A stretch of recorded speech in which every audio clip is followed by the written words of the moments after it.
जी बिस्मिल्लाहिर्रहमानिर्रहीम। अस्सलाम वालेकुम स्टूडेंट्स, मेरा नाम है दरी डोगर।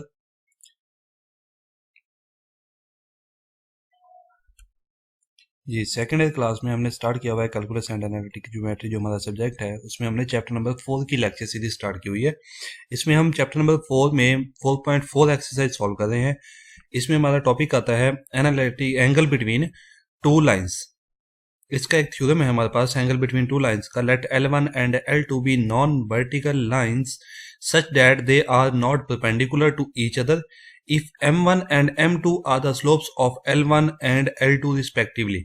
कि वो वर्टिकल भी नहीं है और आपस में परपेंडिकुलर भी नहीं है। तो हमारे पास then the angle theta from L1 to L2 is given by tan theta equals to M2 minus M1 over M1 plus M1 plus M1 plus M2। जी, ये हमारे पास एंगल फाइंड करने के लिए फार्मूला यूज किया जाता है, tan theta equals to M2 minus M1 over 1 plus M1 and M2। इसमें हमारे पास जो M1 है वो स्लोप है, टेन अल्फा 1 कहलाता है, उसको हम कहते हैं वो एंगल है हमारे पास, या स्लोप है L1 की। और जो M2 है वो हमारे पास टेन अल्फा 2 है, वो स्लोप है L2 की। अब इसी से रिलेटेड हमारी जो एक्सरसाइज 4.4 में क्वेश्चन नंबर 11 है, हम उसको सॉल्व करते हैं। उसमें देखते हैं कि ये मेथड अप्लाई कैसे होता है। ये हमारे पास एक्सरसाइज 4.4, इसमें क्वेश्चन नंबर 11 है हमारे पास। Find the interior angle of the triangle whose vertices are A -2 11 B -6 -3 and C 4 and -9। इसमें हमें A वर्टिक्स बता दिया, B वर्टिक्स बता दिया और C वर्टिक्स बता दिया। ट्राइंगल के तीनों वर्टिसेस बताए हुए हैं और हमें कहा गया है उनके इंटीरियर एंगल फाइंड आउट करने हैं। इसके हम डायग्राम से देखते हैं, सोल्यूशन स्टार्ट करते हैं। ये हमारे पास इसकी डायग्राम है। डायग्राम में देखें, ये हमारे पास एक ट्राइंगल थी। ट्राइंगल में ये A है, ये वर्टिक्स B है, ये वर्टिक्स C है। A वर्टिक्स पे एंगल हमने अल्फा कहा, ये बीटा है, ये गैमा है। और जो हमारे एंगल्स हैं A से B तक, स्लोप M1, इसको L1 कह दिया। ये L2 थी, स्लोप M2 हो जाएगी। ये स्लोप 3 है तो L3 है, तो ये M3 इसकी स्लोप आ जाएगी। इसमें एक चीज देखें, जो एंगल अल्फा है उसकी डायरेक्शन भी एंटी क्लॉकवाइज है। एंगल की जो डायरेक्शन होगी वो एंटी क्लॉकवाइज ली जाएगी। और बीटा की डायरेक्शन भी एंटी क्लॉकवाइज है, गैमा की डायरेक्शन भी एंटी क्लॉकवाइज है। अब जो एंगल अल्फा है वो किस किस लाइन से मिलकर बना है? M1 से एंड M3 से। जो स्लोप 1 है, M1 है, और स्लोप M3 है, उनसे मिलकर हमारा एंगल अल्फा बनता है। M1 और M2 से हमारा बीटा बनता है। M2 और M3 से हमारा गैमा बनता है। अब इसको हम सोल्यूशन इसका स्टार्ट करते हैं। पहले हम इनके स्लोप फाइंड आउट कर लेंगे। ये हमारे पास वर्टिक्स गिवन थे। स्लोप ऑफ ए बी, वो हमारे पास स्लोप ऑफ ए बी वो M1 के इक्वल है। ये हमने लिखा हुआ है ए बी की स्लोप M1 के इक्वल है। स्लोप का फार्मूला अप्लाई करेंगे, उसको हमने सिंप्लीफाई कर लिया, हमारा आंसर आ गया 7/2। ये हमारे पास है स्लोप M1 आ जाएगी। उसके बाद हम करते हैं नेक्स्ट पे। नेक्स्ट हमारे पास है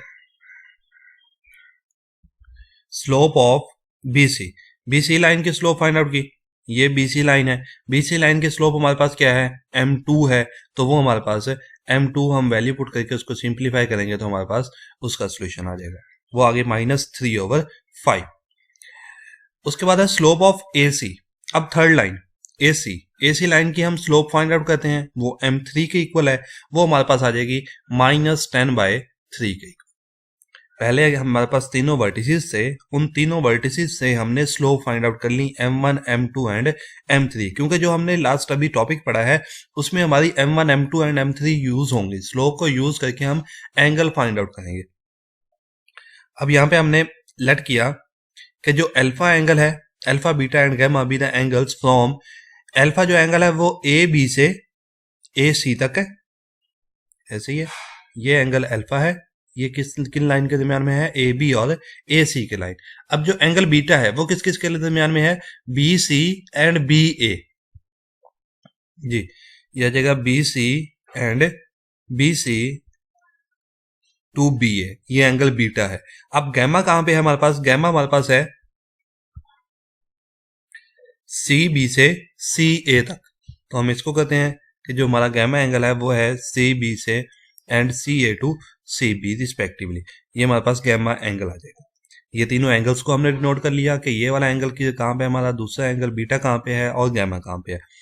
उसके बाद हम कहते हैं जी tan alpha equals to alpha फाइंड कर रहे हैं पहले हम। तो डायरेक्शन कहाँ से है हमारी, M1 से M3 की साइड पे है, तो एंगल हमारा M3 पहले यूज होगा। M3 minus M1 over 1 plus M3, जहाँ पे इसका हेड हो, जिस लाइन पे इसका हेड हो उसकी स्लोप पहले यूज की जाती है इस फार्मूला में जी। टेन अल्फा इक्वल आ जाएगा M3 minus M1 over 1 plus M3 and M1। इसमें वैल्यूज पुट कर दी। M3 की वैल्यू हमारे पास -10/3, M1 की वैल्यू -7/2 ओवर 1 प्लस M3 की वैल्यू एंड M1 की वैल्यू, उसको सिंप्लीफाई कर लिया। उसको सिंप्लीफाई करके हमारे पास आंसर आ जाता है 41/64। ये टेन अल्फा के इक्वल है।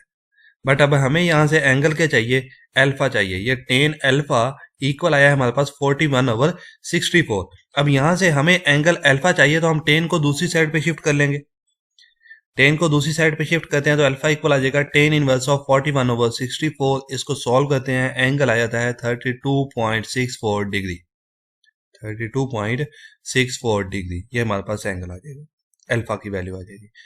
उसके बाद नेक्स्ट हम बीटा फाइंड आउट करना चाहते हैं। बीटा एंगल जो है हमारा, देखें डायग्राम में कहाँ पे है, इसकी हेड M1 पे है, तो पहले हम उसमें M1 को ही यूज करेंगे। देखें M1 minus M2 over M1 plus M2 and M1 आ गया। अब इसमें भी M1 M2 की वैल्यू और M1 और M2 की वैल्यूज पुट कर देते हैं। वो हमारे पास आ जाएगी 7/2 plus 3/5 divided by 1 plus -3/5 into 7/2। उसको सिंप्लीफाई कर लिया, हमारे पास आंसर आ गया -41/11। इस पे भी हम 10 अप्लाई कर देंगे। बीटा इक्वल आ जाएगा 10 इनवर्स -41/144। अब ये हमें 180 में से माइनस करना पड़ेगा। जब हम डायग्राम देखते हैं इसकी, तो डायग्राम देखें इसकी सेकंड क्वाड्रेंट में, इसलिए हम इसको थर्ड क्वाड्रेंट में, इसलिए हम इसको 180 में से माइनस करके सॉल्व करते हैं।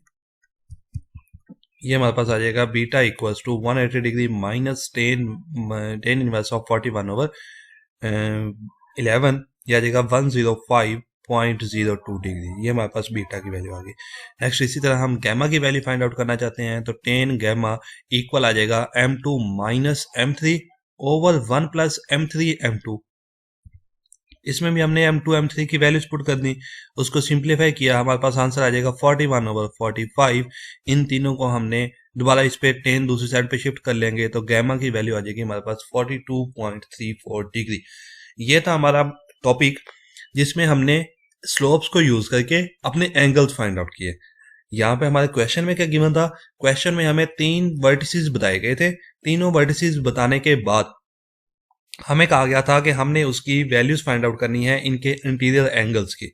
उन वर्टिसेस को यूज करके हमने स्लोप फाइंड आउट की। स्लोप फाइंड आउट करने के बाद हमने एंगल बिटवीन टू लाइंस का जो भी फार्मूला पड़ा था, उस फार्मूला को यूज किया। उस फार्मूला को यूज करने के बाद उसमें वैल्यूज पुट कर दी।